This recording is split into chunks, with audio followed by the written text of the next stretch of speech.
And on day 2 of the Vice President's impeachment trial, the magic number, it seems, is 2. Two lawyers slugging it out during presentation for the prosecution intending to show a 2-minute clip while defense demands that the whole 2-hour video be played. And a bloodbath of objections.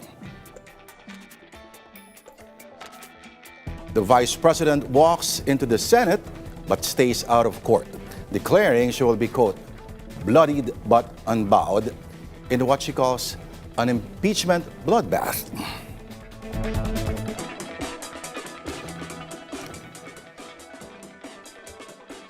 Good evening, you're watching Political Beat. I'm Lourdes de Vera.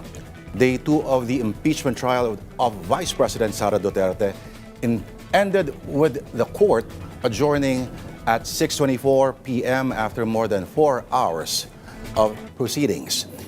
The day saw the prosecution call its first witness, NBI Cybercrime Division Agent John Mark Calilong. Calilong testified on the authentication of the video from Duterte's November 2024 online press conference, where she made the controversial remarks about having someone or hiring someone to assassinate President Marcos, along with the First Lady Liza Araneta Marcos and the former House Speaker Martin Romualdez. Meanwhile, the House prosecution used the video to build its case on the article of grave threats, along with allegations of betrayal of public trust, culpable violation of the Constitution, and high crimes. But yes, it was a bloodbath of objections from the defense, questioning the prosecution's presentation even before Congressman Defensor even started the qualification of the witnesses also and the authenticity of the documents from Meta preserving the video. Defense lawyer Carlo Narvasa also moved to strike the prosecution's presentation off the record, calling it improper and not in nature evidentiary. Meanwhile, presiding officer Senator Chisa Escudero denied the motion and allowed the prosecution to proceed and later directed the court to play the more than 2-minute or 2-minute and 18-second long video. The clip is now on record as one of the central pieces of evidence in the grave threats article against Duterte. With day 2 now in the can, what now do we expect on the third day of the Vice President's impeachment trial? For another recap and what to expect, and aside from the latest from the Senate, we go live with our mobile journalist, Merimon Reyes. Come in, Merimon. Lourdes, pagdating sa cross-examination ng unang witness na inharap ngayon ng House Prosecution Panel, nirule ng impeachment court na bukas siya ipagpapatuloy. And ang nasabi rin kanina ni Attorney Reggie Tonggol na spokes ng impeachment court, hindi raw hard strict rule yung one witness per day. Pero then again, aabangan lang natin kasi 92 trial days ang nakikita natin, pero we're just on day 2 and hindi pa nakakaraos sa pagtalakay doon sa article of impeachment 4 tungkol doon sa alleged grave threats na binitiwan ni Vice President Sara Duterte kay Pangulong Bongbong Marcos, First Lady Liza Araneta Marcos, and former House Speaker Martin Romualdez. Pero lumalabas na kasi yung both teams from the defense and from the prosecution panel. Pero nakulit ko lang si Congressman Reneco para lang sa ilang reactions. So, pansakot lang no? We have Sir Lourdes de Vera, pero on my end lang din po muna, it's just day 2, pero ano nakikita nyo so far? Maraming objections from the part of the defense, pero pushing forward naman po ang prosecution. Nakikita nyo ba any hurdles from now moving forward? I think it's clear from today's proceeding na mas interesado ang defense na isuppress ang evidence kaysa ipalabas ito, makita ng taong bayan at makita kung ano ang katotohanan dahil sabay-sabay nating aalamin siya. Ninote natin today, nandito si VP Sara. We hope that she would be at the trial para personal na harapin yung mga charges. Unfortunately, hindi yun nangyari at worse, kaysa sa gawin sa cross-examination ang lahat ng gusto itanong sa witness, in-effort nila na objectan yung paglalatag ng video, yung authentication na kailangan para masabi na ito talaga yung ebidensya. So sa atin, we're moving forward. No, everything is going on track as planned. And gusto natin nakasubaybay ang taong bayan para sila mismo humusga doon sa mga nakikita nilang ebidensya. Attorney, Lord, baka sorry. you have questions in Congressman ko, thank you for indulging us. Si Lord De Vera po ito. No? Ano po masasabi po ninyo doon sa pagpamumuno po ni Senator Chis Escudero kanina po? Naging fair naman ho ba siya sa tingin po ninyo? For today, I think we saw fairness dahil at every turn, may mga objections na nire-raise ang defense na, in my humble opinion, ay hindi po proper doon sa mga questions na pinopropound ng prosecution. Hindi po misleading or hindi rin leading yung or rather hindi misleading yung mga tanong, hindi rin vague, sufficient enough. At kung may mga ilang instances na isusustain niya yung objections, note and will taken naman po yun. For now, nakita natin, nahayaan yung prosecution with liberality, as he said, na ibukas yung arguments. And inaasahan natin yung same fairness na yon na hindi lang makita tomorrow, pero sa mga susunod na linggo habang ongoing yung trials. Can you imagine, Congressman, kung pinalabas yung 2-hour video na yon, baka wala pa tayo, hindi pa tayo natatapos ngayon. 9 p.m. pa tayo matapos dito. At mas 9 marami PM. pang mga makikita tayo na hindi naman relevant. Pero buti ay tinindigan ng prosecution na may hawak siya sa kung paano i-present yung evidence. At pinesent yung 2 minutes. We saved the court time as yung gusto natin kung ba tayo insistent din sa comments natin sa pre-trial conference. At nakita ng mamamayan kung ano po ba yung crux ng issue natin. Meron ho bang basihan yung hinihirit po ng depensa na ay pinapakita mga ebidensya ay walang ganitong marking, hindi yan yung nasa pre-trial. Ano ho bang masasabi ninyo doon? Well, for us, it's splitting hairs dahil meron din pong misunderstanding ang defense sa ilang rules. For example, on electronic evidence, ang clear printout ng isang electronic document ay tinatrato na original. Meron pong balikan yung prosecution and defense noon, pero may isang objection na sinabi na certified, hindi naman to certified true copy, pero in reality, original yung document as per the electronic evidence rule. So may mga ilang ganyang technicalities na gusto natin maitawid sa understanding ng taong bayan, pero ang klaro naman po, para mangyari yon dapat po hindi initpick yung bawat technicality so as to suppress the substance of the evidence. So today, at least for us, masaya ako na present yung arguments natin for the 4th article. Nangyari yung direct examination, natapos siya.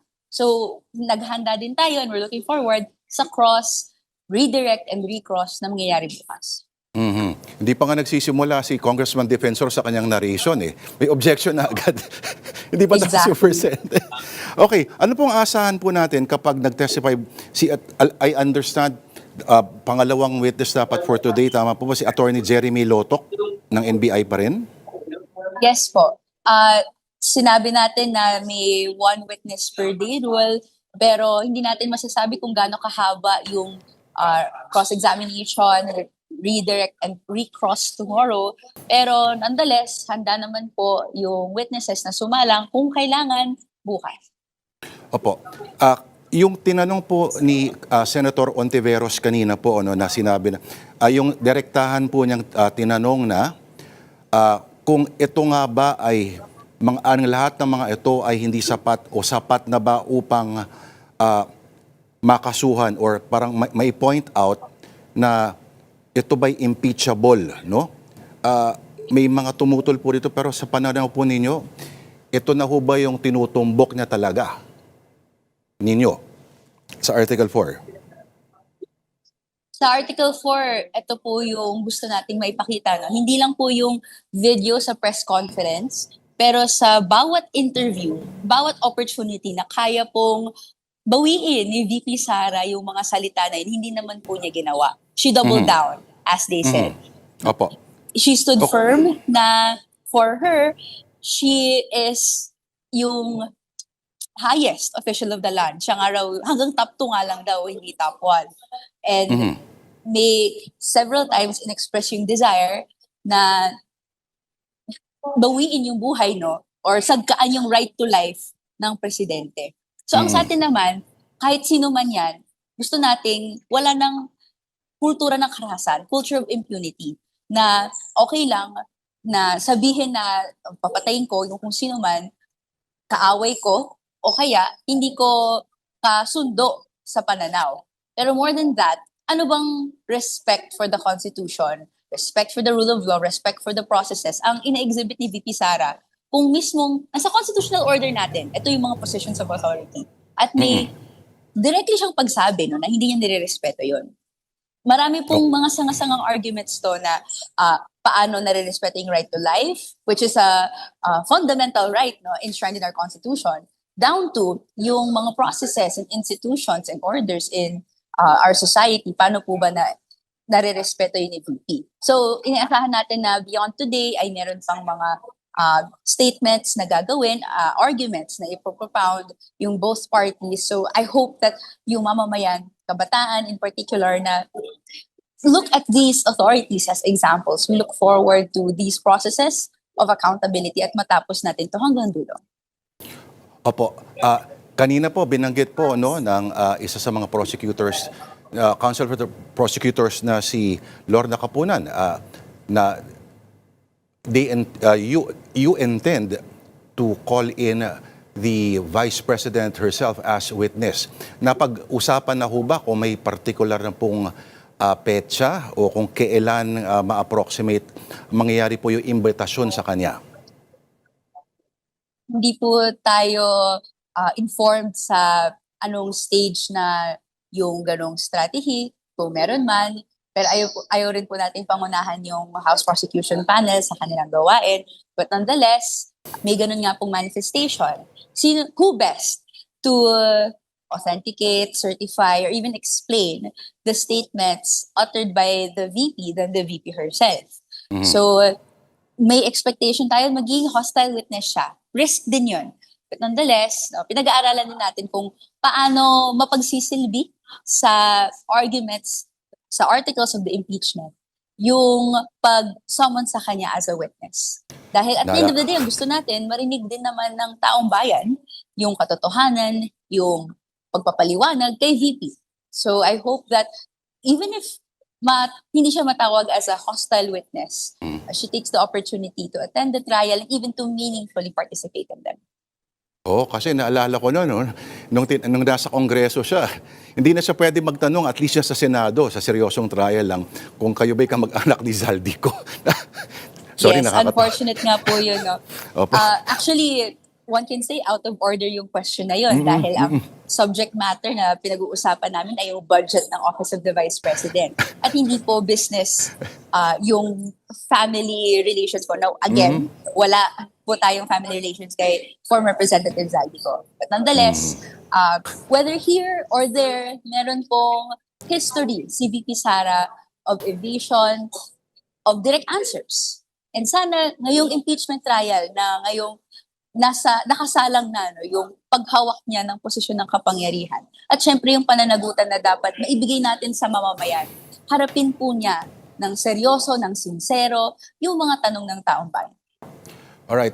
Basing on the procedure kanina po na nangyari, last question na lang from my end, Congressman ko.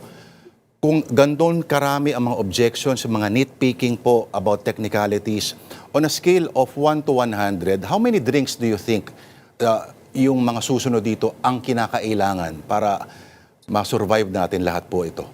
Ang tanong, drinks? Drinks. Opo. Drinks. 6-7. Baka 67. 67. May nakita lang tayong ganong meme. But nonetheless, nirerespeto natin yung kakayahan ng mga iba't ibang mga lawyers na gawin yung depensa nila, strategy nila, pero hindi sana doon sa tunguhin na isuppress yung evidence. Or even Alright. i-drag yung proceedings at hindi makita ng taong bayan yung mga sagot na gusto nilang makita. Pero tayo, handa naman yung depensa, tuloy-tuloy, at rather yung prosecution, tuloy-tuloy naman po tayo. After nitong fourth article, meron pa yung confidential and intelligence funds, yung bribery, and yung unexplained wealth. So marami pa tayo, matagal pa tayo dito. Pero gusto natin, we arrive at the truth. We arrive at an answer at the end. Kung yung sa Green Alright. BIR box, paano po kaya? Anong plano ngayon?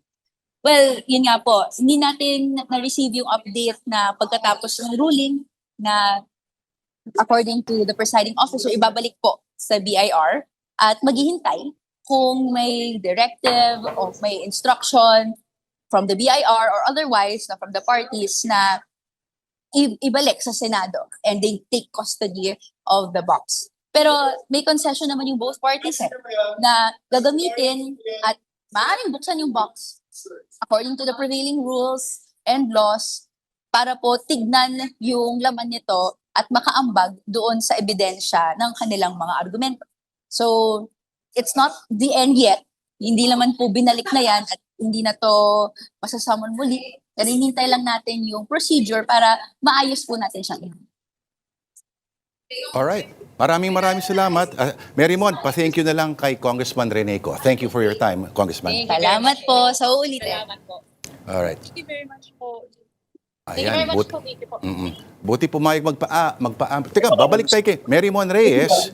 Alright, hindi pa rin mawawala si Mary Mon Reyes. You are still on cam. Nag-aayos lang si Mary Mon Reyes. Okay, so day 2 has just concluded and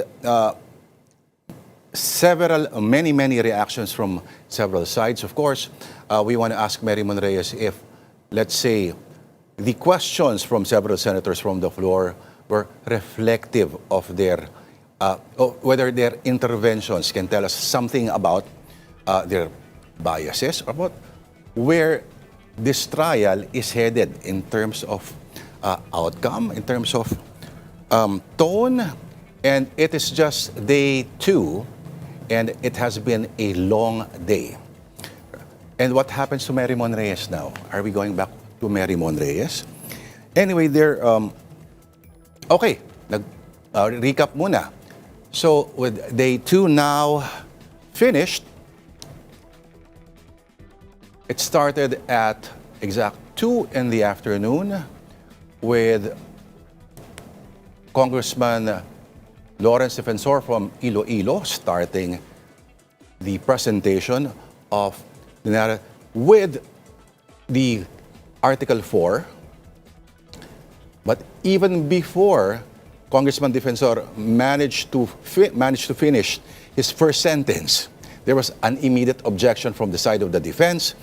And when Presiding Officer Chis Escudero allowed him to continue, there was a parallelism made with the recent violence that happened in Tacloban to how public officials should behave so as not to provide bad examples to the future generations, as it were. But we now return to Mary Mon Reyes. Mary Mon, okay. So, do you hear me, Mary Mon? Yes, loud and clear, Lord. Yeah. Okay. So, Mary Mon, the second witness today is supposed to be another lawyer from the NBI. Am I correct? Tama, Lord. That's Attorney Jeremy Lotok, NBI Regional Director. Pero siya sana, pati si Kalilong, ay tatanungin to verify and to really say kung meron ba talagang nangyaring online press briefing November 2024, kung may nasabi ba talaga si Vice President Sara Duterte na alleged threats laban kay President Bongbong Marcos, First Lady Liza Araneta Marcos, former House Speaker Martin Romualdez. Pero so far, hindi pa nasasalang si Lotok. Pero ngayon kasi ni-rule ng impeachment court na yung cross-examination, it will continue tomorrow. Kaya baka yung iba pang ipepresenta, well, so far kasi sa July 7 and 8, si Lotok yung nakikita natin, pati si Calilong, baka bukas na siya may pagpapatuloy. Pero ang nasabi rin kanina ni impeachment spokes sa Tonggol, yung 92 days na impeachment trial calendar days, parang pakiramdaman pa rin talaga siya. So, hindi pa nakikita kung less than 92, more than 92, magiging 93 or more days yung kakainin nito. Pero so far naman, na steady naman daw itong pagpapatuloy ng impeachment trial. Lord.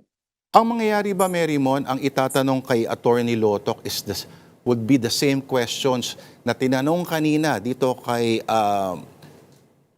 John Mark? Lord, depende kasi siya sa strategy ng House prosecutors or either counsel na prosecutor o kung may ibang prosecutor na tatayo, nakadepende talaga siya eh. Pero ang napansin natin earlier, sa pagpapakilala pa lang at pagbe-verify muna sa pagkakakilanlan ng unang witness, marami-raming objections agad ang isinalang o binabato ng defense team. Una, pagdating doon, kasi pinresenta yung request ng preservation ng online video na yon na copy. Pero tinatanong ano raw ba ibig sabihin kung in-acknowledge na siya ng Meta, kinwestiyon agad ng defense team kung wala daw karapatan or wala sa lugar para magsalita itong si Calilong tungkol doon. Pero ang sinasabi naman ng prosecution, sa lahat ng taong nandito, siya ang may experience, siya ang may training, siya ang nandun sa sitwasyon na yon. So siya lang ang pwede makapagsalita talaga ukol dyan. Nung pinakilala na ngayon yung flash drive kung saan doon nakasave yung video na to, at sinabi 2 hours, 26 minutes to, gusto na prosecution, i-play muna yung unang ilang 2 minuto para makita yung may binitiwan talagang mga salita si VP Sara. Hinaharangan ito ng defense, sinasabi, dapat daw i-play ng buo yung 2 and almost 3 hours na video para mabigyan ng mas malawak na konteksto yung pinaka-video. And then si Senator Alan Peter Cayetano, Senator Judge, sinabi niya naman kung sakaling mangyayari daw to anytime soon na ipi-play naman, baka raw pwedeng i-play muna yung part ngayon, i-play bukas yung isa pang part, o kaya pagpilian alin daw sa parts na to ang may konteksto. Pero ang pinaka naging ruling dito after a short recess ng impeachment court, sinabi ni Presiding Officer Cheese Escudero, kung gugustuhin naman daw ng defense team na i-play yung same video, yung 2 hours and 26 minutes long na video, papayagan naman daw sila. Pero for now, hindi raw nila pwedeng diktahan or pangunahan kung paano ipepresenta ng prosecution itong documentary evidence, pati yung mga pinapatawag nilang tetestigo. Lord. Totoo ba na nag-walk out daw itong si Attorney Sheila Sison, ang lead counsel sa defense, no? Kanina, kasi pinoint out ito ni private prosecutor Amando Virgil Ligutan at pinoint out niya ito sa impeachment court. Totoo ba ito na nag-walk out daw? Sabi niya, Your Honor, I think Attorney Sison is making a scene. Lord, yan kasi nung time na yan, nagsasalita itong si Ligutan tungkol sa sinasabing saan daw sa kasaysayan ang nakita na ang vice-presidente may binitiwang parang assassination plot against the president, the first lady, and the former House Speaker. And then napansin niya na sinasabi parang is Attorney Sheila Sison causing a scene kasi nakita niya raw nag-walk out. Pero sinabi din naman agad na bumalik din naman siya. As in during the time na nagsasalita si Ligutan, pagkatapos niya sabihin na is she causing a scene kay presiding officer, sinabi niya rin, and now she's coming back. She's walking back to her place doon sa loob ng session hall. So, ano kaya yun?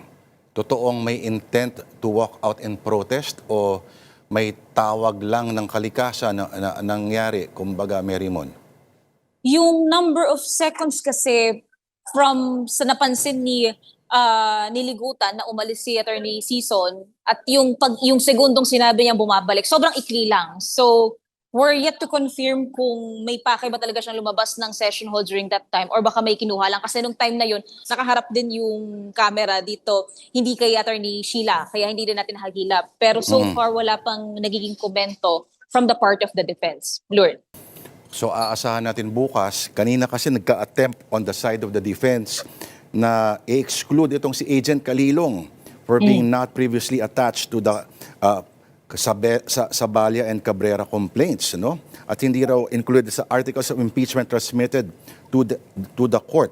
Pero kung bibilangin mo ang mga motions na dininay sa bahagi ng defense, mukhang mas nakapunto sa araw na ito ang prosecution? Tama ba yung observation na gano'n, Marymon? Karamihan kasi, Lord, sa objections or yung motions ng defense team ay overruled ng impeachment court. Yung tungkol doon sa sinasabi ng defense team na kasi wala raw sa original na kaso laban kay VP Sara, yung pangalan nitong unang witness na isinalang. Ang sabi naman dyan ni Presiding Officer Cheese, summary lang naman daw ng witnesses yung ipinadala sa pre-trial briefs na isinalang sa pre-trial conference at minarkahan. So again, overruled yung pagpapatanggal o pagpapatalsik dito dito sa unang witness sa pagtetestigo niya. So nagpatuloy yung examination on the part of the prosecution, pero ang malinaw na sinasabi naman ng defense team, isasubmit din daw nila yung kanilang contention and objection doon na sa testimonya na isasalang naman nitong mga witness. Kaya hindi nila tinatanggap itong hinaharap ng prosecution, overruled siya ng impeachment court, pero bukas sa cross-examination, doon natin titignan kung ano ang gagawin nilang pag-question dito sa unang testigo. Lord. Yan ang bloodbath talaga bukas. As in, magba-bloodbath yan ng mga objections, ng mga kung ano-anong mga pagtutol at kung ano-ano pa. Pero Marymon, ano tawag dito? Ito bang inaasahan natin bukas? At kanina pala, hindi ko na kasi na-monitor yung towards the end, no? Bago nag-adjourn. Pero what made Senator Escudero adjourn? Meron bang or parang pakiramdaman na lang or meron particular ba na nangyari kanina para nagtulak sa kanya na para tapusin na natin ito? Or pagod lang talaga? Lord, so far kasi yung nakita natin doon sa last part nung pinaka-trial kanina, para ang sinabi is yung ni-rule ng impeachment court na yung supposed cross-examination dito sa unang testigo ay gagawin na lang bukas. So kung hindi nagkaroon muna ng ruling na gano'n, ang isang aabangan natin is yung continuation ng trial, which includes yung probable cross-examination on the part of the defense. So since hindi yun nangyari ngayon, sinabi na ni Escudero na bukas ipagpapatuloy yung trial, pati yung cross-examination from the defense. All right. On that note, Marymon Reyes, hindi ko alam kung may mga 2 interviews ka pa, pero ngayon pa lang magpahinga ka, may bukas pa. Maraming salamat ang ating mojo sa Senado, Marymon Reyes. Thank you, Marymon. And Political Beat will be back right after this quick break.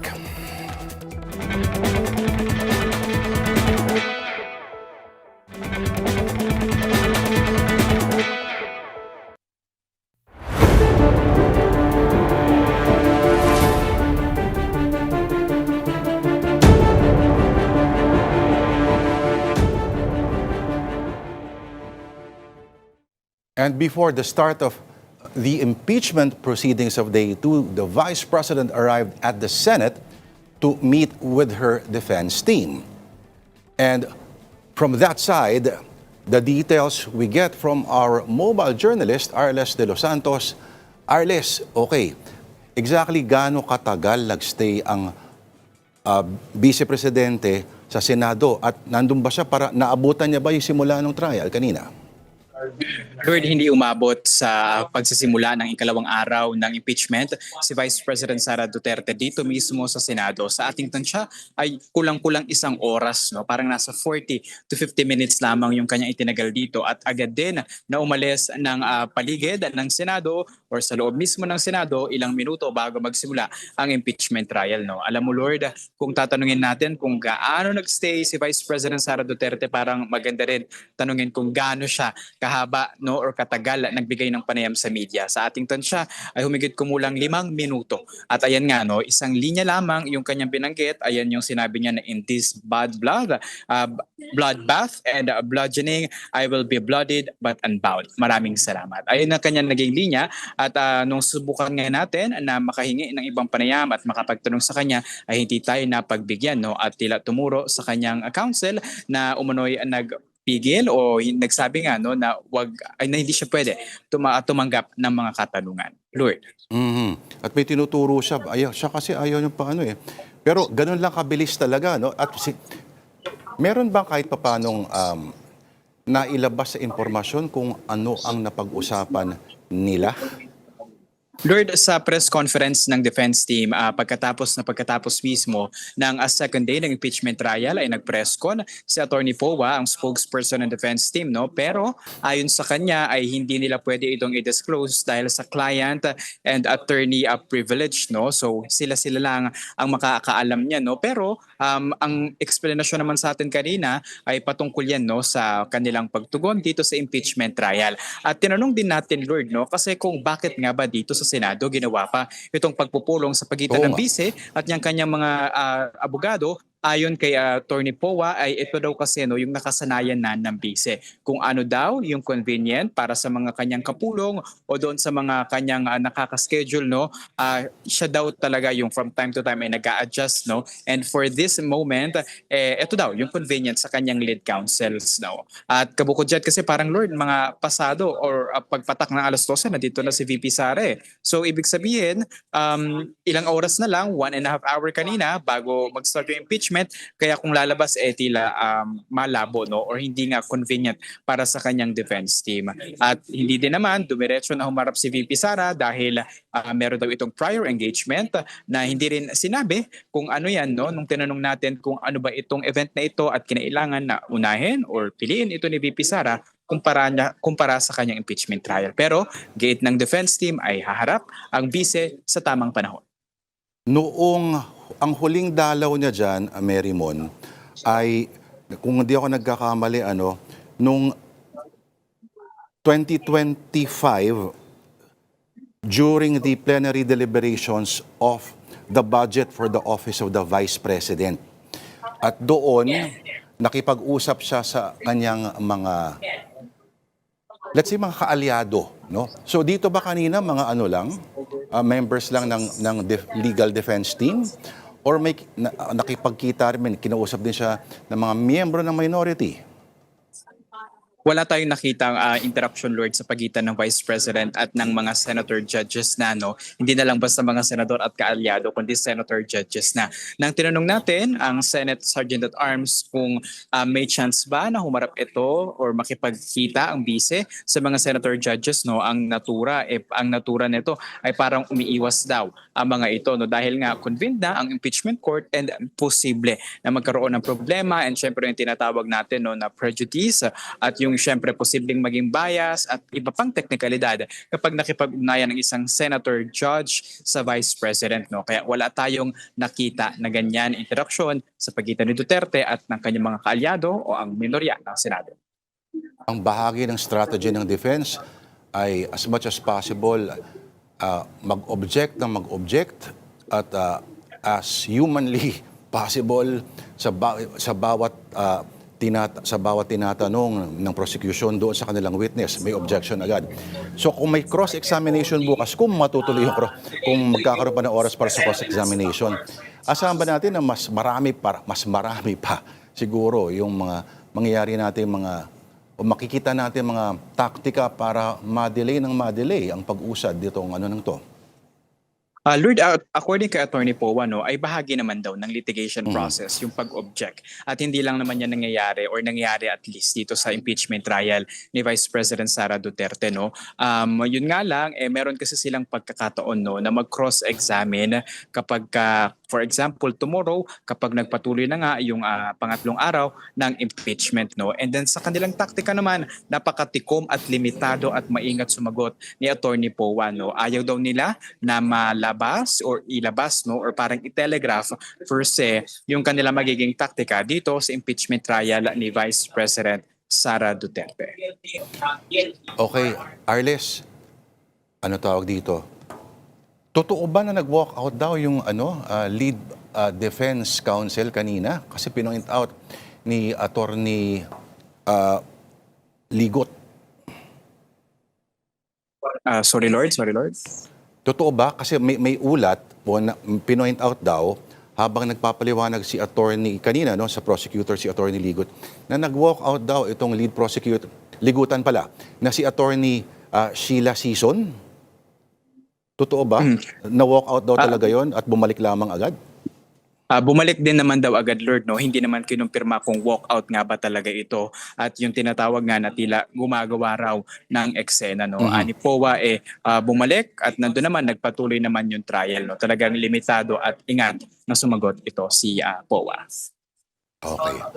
Nalalaman natin yan kung ano. Kasi if ever, may pinoprotesta yon, malamang may ruling na ginawa yung presiding officer at hindi siya masaya doon sa naging ruling na yon.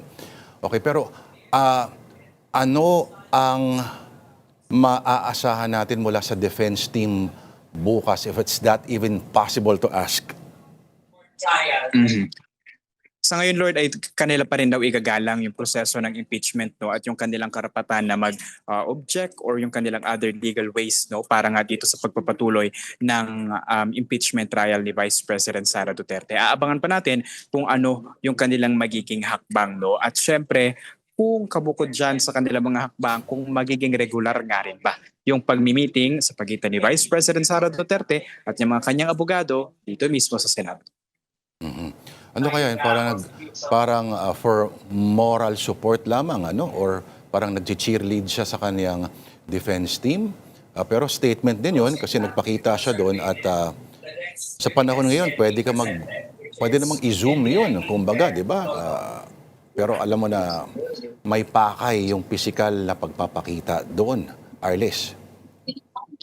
So far, Lord, kanina talaga humarap lang si Vice President Sara Duterte sa media, limitado lang yung kanyang naging pahayag, no? And then tumiretso niya sa kanyang defense team sa holding room, no, yung tinatawag na Tanyado room dito. And then yung press ko niya naman ay ginawa sa Soto room na holding area naman para sa defense team. Yun lang yung naging stretch so far ng kanyang pagharap dito. And kung meron man ibang mga pahayag or gustong ipaabot dito ay wala naman direkta na tugon dyan ang kampo ni Vice President Sara Duterte at iginiit lamang na ito daw talaga yung pinaka-convenient para sa defense team at sa bise para makapagpulong. Pero kanina medyo nagkatulakan at nagkagirian, no, dahil gusto talaga natin na makahingi ng other panayam or statements kay Vice President Sara Duterte na siya rin naman mismo ang nagsabi na handa siya para sa isang bloodbath. Alam mo, Arles, yung sinabi niya kayo ng bloodied but unbowed ay hango, ano, iba yung phrasing, ano, pero hango ito sa isang tula na Invictus yung title from 1875 by the poet si William Ernest Henley, no? Na palagi itong sinasite tuwing kailangan ng kumbaga parang psychological fortress in times of desperation at sinulat ito nung Makata nung siya ay may tuberculosis of the bone, no, medyo naman may malubhang sakit na. Ito rin yung kinote dati ng kapatid ni VP Sara, ni si Kitty, no, nung sa ICC, at pati na rin inire-recite din ito dati ni Pulong Duterte, no. May mahalagang significance pala kasi ang tulang ito sa kanilang pamilya kasi isa sa mga paborito din ng kanilang ama, no? Pero gusto ko tanong, meron bang, kasi ang nakita lang natin kanina, yung quick quote na yun, pero may iba pa pang sinabi kanina si VP Sara at meron pa bang sinabi si Attorney POA na mga punto sa kailangan nating malaman, if ever? At least for them, Lord, siguro yung isa sa mga striking doon na sinabi, no, ay yung pagiging maingat talaga nila doon sa proseso. Kasi napaka nila parang ayaw nilang masubjudice or pangunahan nga yung korte. Kaya ang kanilang pangako na lang so far sa atin para makakuha ng panayam. Actually, medyo manipis nga from time to time, no, yung kanilang nagiging pahayag doon sa mga nangyayari sa proseso. Pero yun lang yung kanilang naibibigay na tugon, no. At haasahan natin na kung bukas meron pa silang mga information na may babahagi, no, kahit possibly maingat pa din at pili itong mga testamento nito ay atin pa ring aabangan, no, dahil syempre isa pa lamang sa mga articles of impeachment yung pinag-uusapan ngayon, no, at pag-uusapan pa bukas at sa posible sa paparating pang mga araw. Meron pang 3 articles of impeachment na aabangan natin na pag-uusapan at syempre kung meron pa nga ba yung mga objection na mapagbibigyan ba o hindi mapagbibigyan ng presiding officer ng impeachment court. So una pa lang to ng 11 days na inalat sa Article 4. At naririnig natin, mukhang may press conference si Attorney Tonggol yata sa likod na ginagawa ngayon. Pero napakahirap ng trabaho ang inassign sa iyo, Arles, na kailangan mong mag-cover ng defense side ng trial na tikom ang bibig tungkol sa marami mga issues. Kaya ngayon pa lang medalya na sa iyo, Arles de los Santos. Maraming salamat.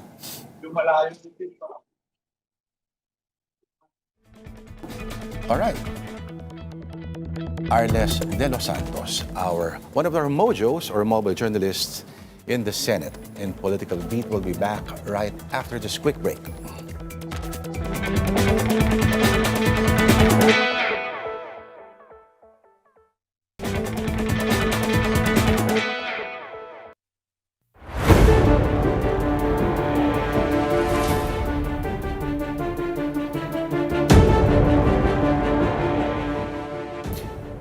And on the conclusion of day 2 of the impeachment trial of the Vice President, we now turn to House Prosecutor and Bicol Saro Party List Representative Terry Redon. Welcome back to Political Beat.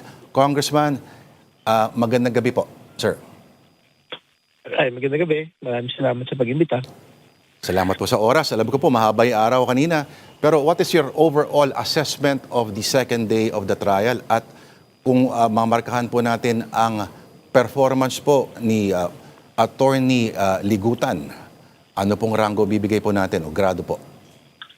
Hindi, yung araw na to 5 stars tong araw na to. Kahapon naman 5 stars din. Tingin ko araw-araw 5 stars yung House Prosecution. Doon sa presentation po ng evidence. No? Kasi ang objective naman ho ng prosecution today is maipasok ko lahat ng mga ebidensya na gusto ho namin at maisalang po yung witness na gusto ko namin maisalang. Nagawa ko lahat yun. So, tingin ko malaking tagumpay po yung araw na ito. Kayo po ba'y kontento sa titimon ni Senator Chis Escudero?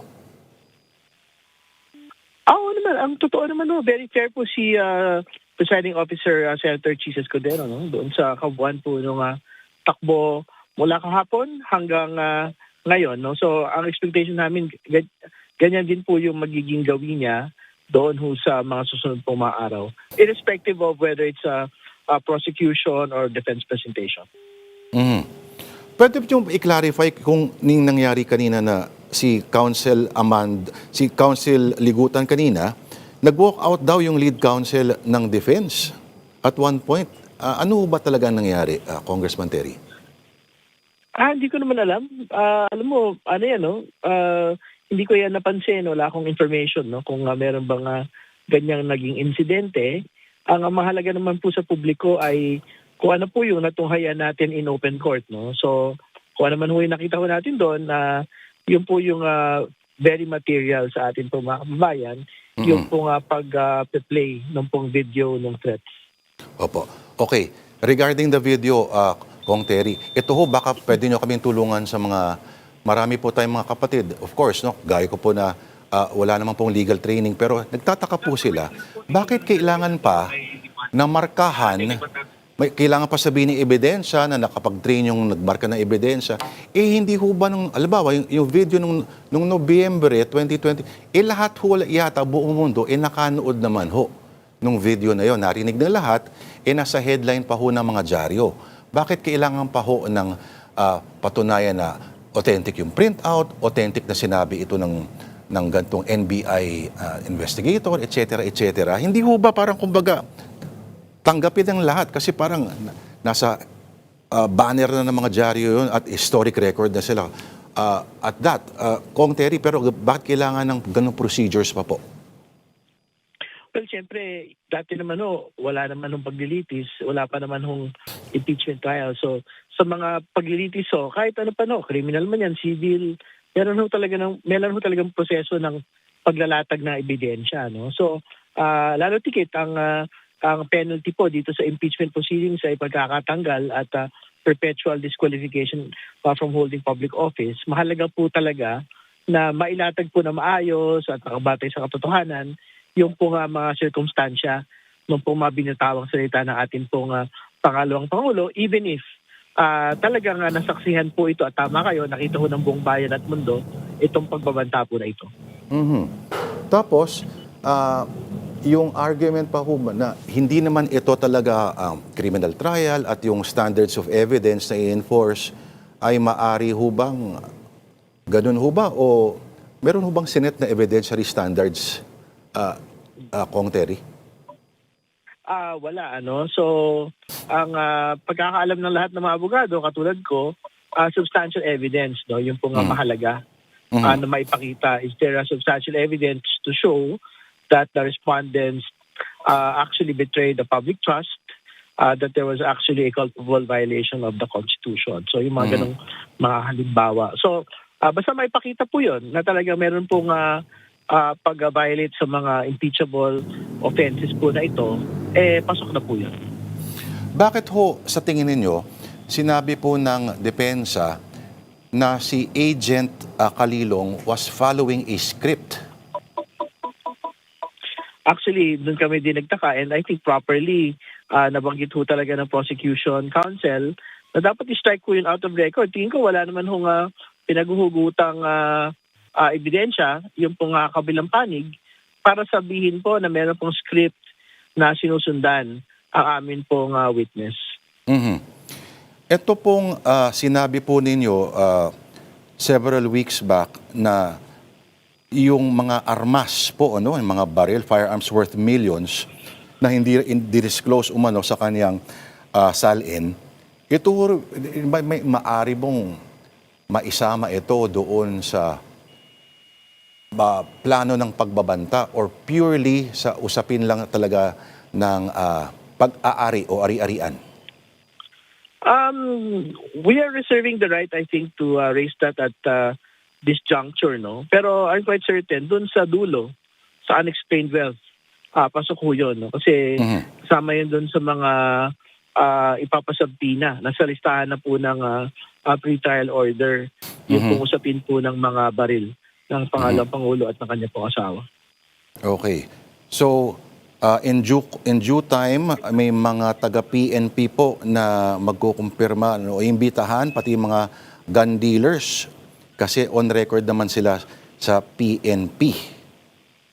Tama po yun, no? So, masasalang po yung Firearms and Explosives Office at nakalista rin kasi doon sa mga master list, no, ng PNP FEO yung pong mga nagbenta nito pong mga armas po na ito.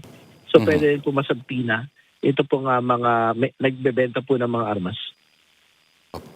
Kung kanina nagkaroon ng bloodbath ng mga objections from the defense, cross-examination bukas, mas madugo ho ba bukas ang tanungan? Well, bukas na ho yung siyempre bahagi na po ng depensa, no, para matanong naman po ang amin pong witness. So maghahanda rin siyempre ang prosecution doon sa mga maaring mga tanong at yung pong maaring maging paksa po ng redirect ng prosecution. So ano naman ho ito? Fair is fair. Meron pong karapatang magtanong ang prosecution. Meron pong karapatang magtanong ang depensa. Opo. On that note, on a personal note, on behalf of all the English Lit majors na nakikinig po, 100 points kayo sa yung invictus ay convictus na sabi po ninyo. Maraming salamat po sa inyong oras. House Prosecutor and Bicol Saro Party List Representative Terry Ridon. Thank you, sir. Maraming salamat. Magandang gabi.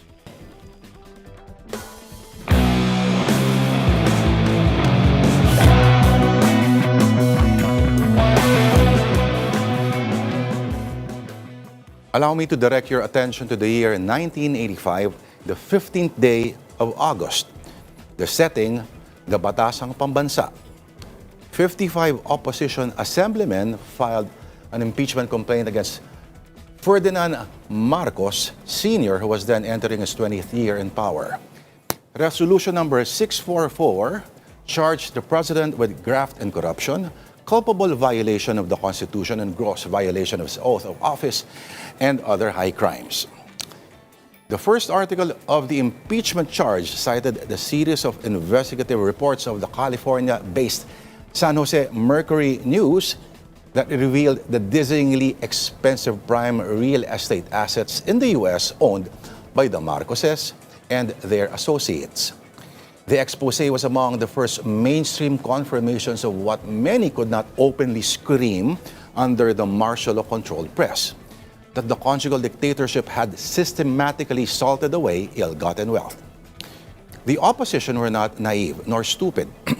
They had in their ranks future Chief Justice Marcelo Fernan and Cecilia Muñoz Palma, who would later chair the commission that would draft the 1987 charter we are now using today, and the first female appointee to the Supreme Court. The opposition knew that they did not stand a chance. The KBL-dominated Batasang Pambansa would later bury the complaint even before the ink had dried. True enough, the complaint did not even last for even half a day. Just 8 hours after filing, it was immediately ambushed and quashed by a vote of 15-1. The committee was the charmingly named Committee on Justice, Human Rights, and Good Government. Insufficient in form and substance, they called it. Sound familiar? 109 KBL ministers signed a counter petition and called the impeachment motion as, quote, nothing more than a product of unsubstantiated news reports, irresponsible speculation and gossip, and baseless conclusions motivated by petty partisan intention, unquote. The impeachment case was defeated almost as quickly as it was filed. Obviously, the dictatorship won the vote by using the shield of numbers of majority rule. But every authoritarian regime eventually reaches the point where it can still command a majority but no longer command belief. Because impeachment is not merely a mechanism for removing certain public officials. It is also a mechanism for forcing a nation to put on record what it is willing to tolerate. The complaint immortalized whispers about ill-gotten wealth and abuse of power into a formal constitutional accusation. It compelled the dictatorship to defend itself not just with soldiers and slogans, but with parliamentary procedure. Sometimes the filing itself is already the first verdict. 6 months later, Marcos would be gone, not because the impeachment succeeded, but because history refused to obey the committee report. And the lesson of August 1985 is this, that constitutional remedies may fail in the short term, but succeeds in the long one. Sometimes, institutions may lose the vote, but memory often wins the appeal. History depends on a much stranger form of arithmetic. And that's the Political Beat this Tuesday, 7th of July. I'm Lourdes de Vera. Enjoy the rest of your evening, and you deserve that drink.